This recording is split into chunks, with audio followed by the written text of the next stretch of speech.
Okay,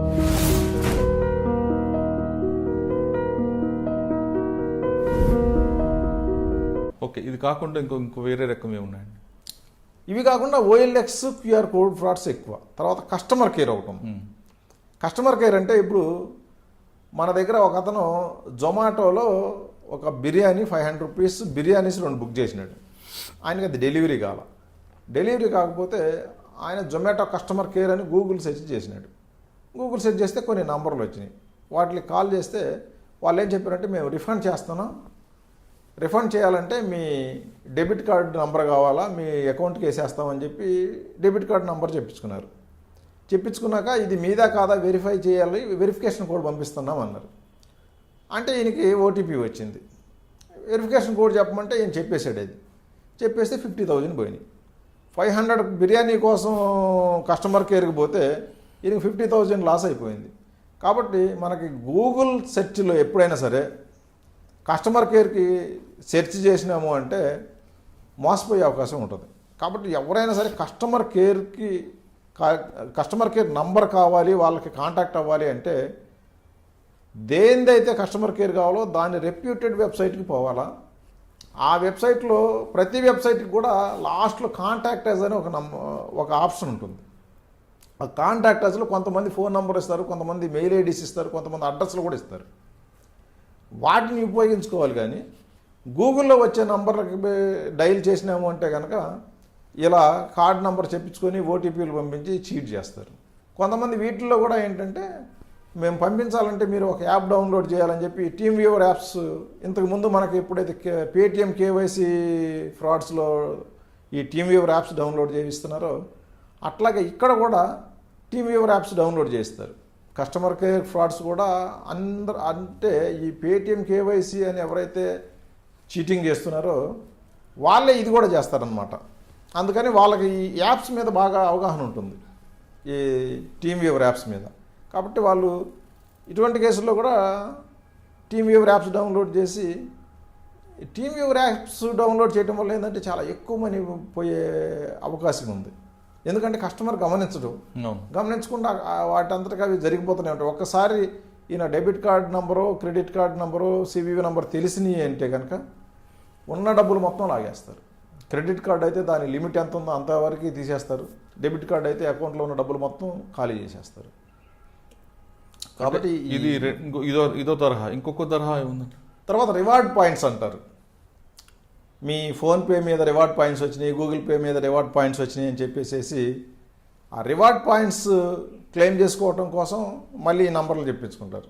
debit card, credit card నంబర్లు చెప్పించుకొని ఆ verification code అని పంపిస్తారు. OTPలు వస్తాయి. OTPల ద్వారా మళ్ళీ మామూలే. OTPలు చెప్పేస్తే డబ్బులు పోవటం అనేది చాలా కామన్. అది ప్రతి వాళ్ళకి తెలిసిందే కూడా. అంటే 2500 FIRలు 750 ఒక తరహా చెప్పారు. మిగతావి OLX అంటే ఇప్పుడు మనకి ఎక్కువగా రిపోర్ట్ అవుతున్న ఫ్రాడ్లో ఇదొకటి. తర్వాత అధిక మొత్తంలో రిపోర్ట్ అవుతున్నవి OLX QR code frauds. Okay. OLXలో ఏంటంటే కస్టమర్స్ ఇప్పుడు ఎక్కువ 2 వీలర్స్ 4 వీలర్స్ కొనేవాళ్ళు OLX ప్లాట్ఫామ్ని ఎంచుకొని అది బ్రౌజ్ చేసి అందులో ఉన్న యాడ్స్ చూస్తారు. యాడ్స్లో 2 వీలర్స్ 4 వీలర్స్ ఉంటాయి. 2 వీలర్ రోడ్కి మనకి బయట ₹1,00,000 ఉంటే వీడు 20,000 పెడతాడు. బైక్ చూస్తేనేమో కొత్తలాగా మెరిసిపోయే ఫోటో ఉంటుంది.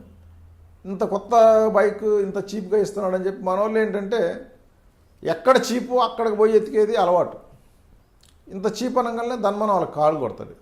కాల్ కొడితే వాడేం చేస్తాడంటే, నేను 20,000కి ఇచ్చేస్తాను, కాకపోతే నేను మిలిటరీలో పనిచేస్తాను అని చెప్పేసి ఒక army card, Aadhaar card, registration certificate అవి పంపుతాడు. వీళ్ళకి చెక్ చేసుకోండి ఒకసారి నా బండి రిజిస్ట్రేషన్ సర్టిఫికెటు, నా ఆధార్ కార్డు, నా ఐడెంటిటీ కార్డు చెక్ చేసుకోండి అంటే ఇవి 3 పంపితే ఇవి చూడగానే వీళ్ళకి నమ్మకం కలిగిపోద్ది. ఆర్మీ అంటున్నాడు, ఆర్మీలో పనిచేసే వాళ్ళు చాలా నిజాయితీగా ఉంటారు, దేశభక్తులు కాబట్టి వాళ్ళు చీటింగ్ చేయరు అని చెప్పేసి నమ్మేసేసి ఓకే అంటారు. ఎట్లా అంటే ఒక పని చెయ్యి, ఆర్మీలో ఉన్నప్పుడు నువ్వు వచ్చి తీసుకోవడం కుదరదు. మా ప్రొసీజర్ ప్రకారం ఏంటంటే నువ్వు డబ్బులు కడితే నేను పంపించేస్తాను నీ దగ్గరికి, ఫస్ట్ హాఫ్ కట్టేసి తర్వాత మిగతాది డెలివరీ టైంలో కట్టేసి తీసేసుకుందు, నీకు కన్సర్న్ డాక్యుమెంట్స్ అన్నీ నేను పంపించేస్తా అని చెప్తాడు. వీళ్ళు అది నమ్మేసి ముందు 50% కట్టేస్తున్నారు. 50% కట్టిన తర్వాత నేను కొరియర్ బాయ్కి హ్యాండ్ ఓవర్ చేసేసిన అతను తీసుకొస్తాడు అంటాడు. ఆ కొరియర్ బాయ్ ఫోన్ చేసి 100% కడితే డెలివరీ చేస్తాం, లేకపోతే చేయమంటారు. ఇంకా 10,000 కట్టేద్దామని రెండో 10,000 కూడా కట్టిన తర్వాత ఇక వాడు స్విచ్ ఆఫ్ చేసేస్తాడు. కొన్ని కేసుల్లో ఈ 20,000 ఒప్పుకున్న తర్వాత 60-70,000 ఎంచుకున్న సందర్భాలు ఉన్నాయి. ఎందుకండి? ఎట్లా అంటే ముందు దీనికి ప్యాకింగ్ ఛార్జెస్ కట్టాలా అంటాడు అని ఒక 5,000 3,600 ఇట్లా చెప్తాడు. అది అయిపోతుంది. అది అయిపోయిన తర్వాత దీనికి గేట్వే ఛార్జెస్ అంటాడు. ఆర్మీ గేట్ ఉంటుంది, ఆ గేట్ నుంచి పాస్ కావాలంటే గేట్ ఛార్జెస్ కట్టాలా, ఇది 10,000 అంటాడు. ఆ 10,000 కట్టేస్తాడు. మనకి ఒప్పుకుంది 20,000కి 15,000 కట్టేసినాడు. ఇది అయిపోయిన తర్వాత దీనికి ఇన్సూరెన్స్ కట్టాలా, ఇన్సూరెన్స్ కట్టకపోతే మరి నీ పేరు మీద మారదు కాబట్టి ఇన్సూరెన్స్ కట్టాలి, ఇన్సూరెన్స్ 3,000 అంటాడు. అది అయిపోతుంది. తర్వాత రోడ్ ట్యాక్స్ కట్టాలంటాడు.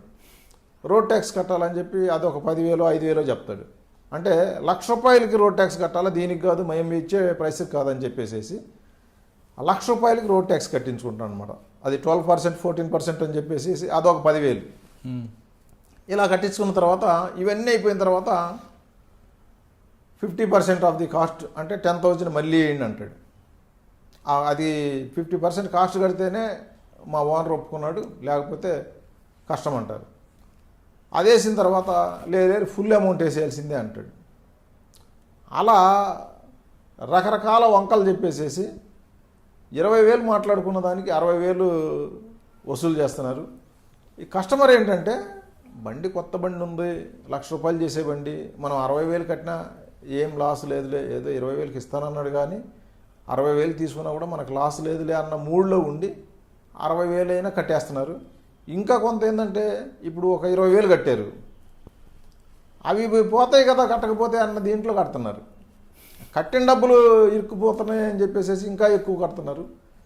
ఎంత కడితే అంత పోతాయి అనేది గమనించడంలో అట్లా ముందు కట్టిన డబ్బులు రికవరీ చేసుకోవాలన్నట్లుగా ఎక్కువ కట్టేసి మోసపోతున్నారు. ఆ విధంగా మోసపోకుండా ఉండాలంటే ఏం చేయమంటారు పబ్లిక్? ఒకటి, అసలు OLX ప్లాట్ఫామ్లో మనం వస్తువు కొనాలి అనుకున్నప్పుడు దాన్ని ఫిజికల్గా చెక్ చేయాల్సిన అవసరం ఉంది కదా.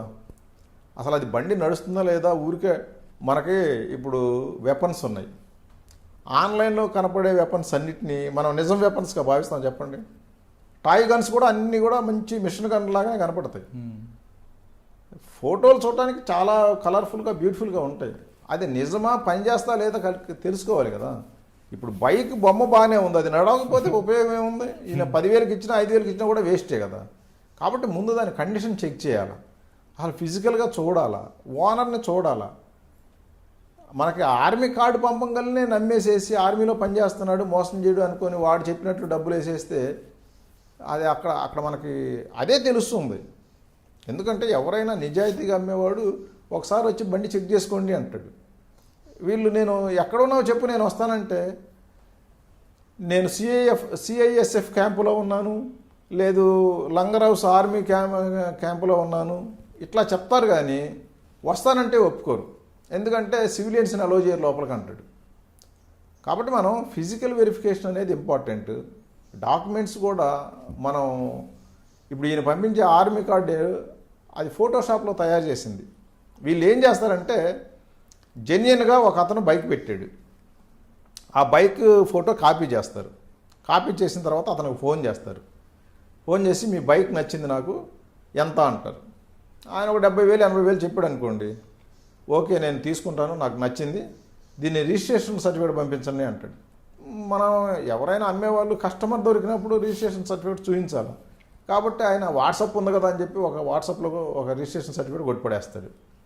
తర్వాత ఈ రిజిస్ట్రేషన్లో ఉన్న ఆయన పేరు ఏంటి, పేరు ఎవరిది అంటే పెట్టిన అతను నాదే అంటాడు. అయితే మీ ఆధార్ కార్డు పంపించండి అంటాడు. ఈయన ఆధార్ కార్డు ఒకటి పంపించేస్తాడు.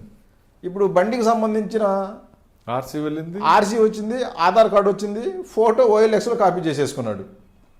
కాపీ చేసేసుకొని ఈ ఆర్సీలో ఆధార్లో సేమ్ పేర్లు ఉంటాయి, ఇదే పేరు మీద ఫోటోషాప్లో ఒక ఆర్మీ కార్డు తయారు చేసేస్తాడు.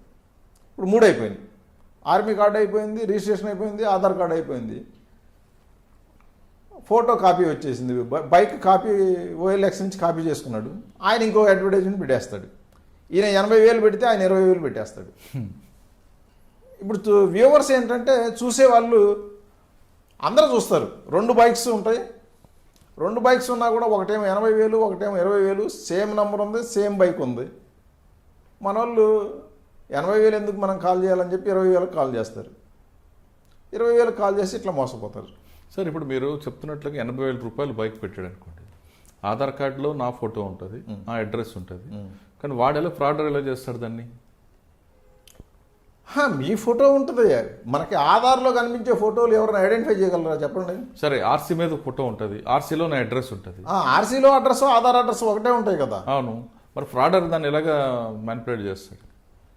అదే అడ్రస్ అని చెప్తాడు వాడు. ఓకే, ఇప్పుడు మనకి శ్రీనివాస్ అని ఉందండి, ఆధార్ కార్డు కూడా శ్రీనివాస్ ఉంది, ఆర్మీ కార్డు కూడా ఒకటి తయారు చేస్తాడు శ్రీనివాస్ పేరు మీద ఒక ఫోటో పెట్టి. అయితే కొన్నిసార్లు ఏం చేస్తాడంటే ఇందులో ఉన్న ఫోటోని కాపీ చేసి అందులో పెడుతున్నారు, కొన్నిసార్లు అసలు వేరే ఫోటో పెట్టేస్తున్నారు. మన వాళ్ళు అవి గమనించట్లా, చిన్న చిన్న ఫోటోస్ ఉంటాయి కాబట్టి గమనించట్లా. కానీ ఆ అడ్రస్ ఉంది కనిపిస్తుంది కాబట్టి అడ్రస్ వరకు వెళ్తామని అంటే రావద్దు అంటాడు. అసలు ఫిజికల్గా మన వాళ్ళు ఇంట్లో నుంచి కదిలే పని అయితే ఈ ఫ్రాడ్స్ అయితే రావు కదా, ఎవరు కుర్చీలో నుంచి కదలరు, అంతా ఫోన్ మీదే పని అయిపోవాలి. అది కదా ఈ ఆన్లైన్ మోసాలకు మెయిన్ ముఖ్య కారణం అదే. ఇంట్లో నుంచి కాలు పెట్టడం, బయట పెట్టడం అనేది మానేశారు.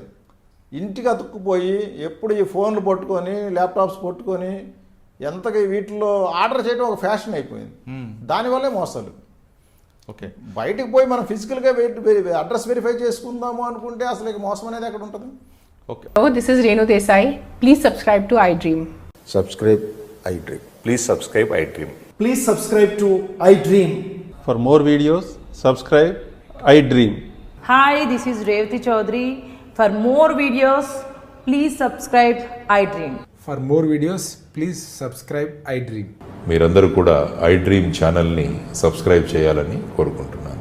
I'm Sucharita, Home Minister of Andhra Pradesh. For more videos, subscribe iDream.